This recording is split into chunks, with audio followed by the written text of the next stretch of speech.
Tous les matins depuis 2 semaines, c'est le même rituel. Bello Hissène, alias Général Bongus, réunit une poignée de ses hommes sous ce manguier pour qu'ils aillent déposer les armes. Ce sont des combattants du groupe armé Unité pour la paix en Centrafrique, UPC, considéré comme l'un des plus importants dans le pays.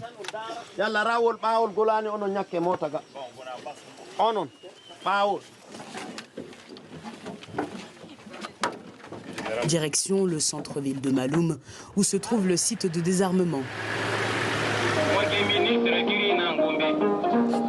Ici, c'est au tour des instructeurs du désarmement de prendre les choses en main. Les combattants sont d'abord débarrassés de leurs armes, puis passent par différentes étapes, sensibilisation, bilan de compétences et même examens médicaux. On a 5 séries d'examens à réaliser ici. Il y a l'HIV, la syphilis, l'hépatite B et C. Parmi ces hommes, il y a Yaya. Il a rejoint les rangs de l'UPC lorsqu'il avait tout juste 13 ans. Fatigué des années dans la brousse, il dit ne plus vouloir reprendre les armes. J'ai accepté de venir ici car je voulais retourner à une vie normale, retrouver ma famille, nos terres, reprendre une vie normale. À l'image de la très grande majorité des ex-rebelles, Yaya veut aussi rejoindre les rangs de l'armée centrafricaine. Mais seuls 10% des rebelles désarmés pourront prétendre à ce choix.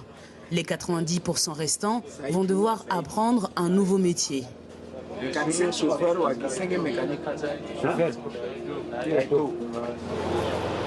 Après le désarmement de 43 ex-rebelles, les opérations d'aujourd'hui prennent fin. Elles reprendront demain. Là aussi, plusieurs dizaines de personnes sont attendues pour être désarmées. Prochaine étape à présent, évacuer toutes les armes récoltées. Là, vous le voyez derrière moi, elles seront évacuées vers la capitale Bangui, située à plus de 400 km d'ici, dans les bases de la MINUSCA, la mission de maintien de la paix des Nations Unies, ici en République centrafricaine.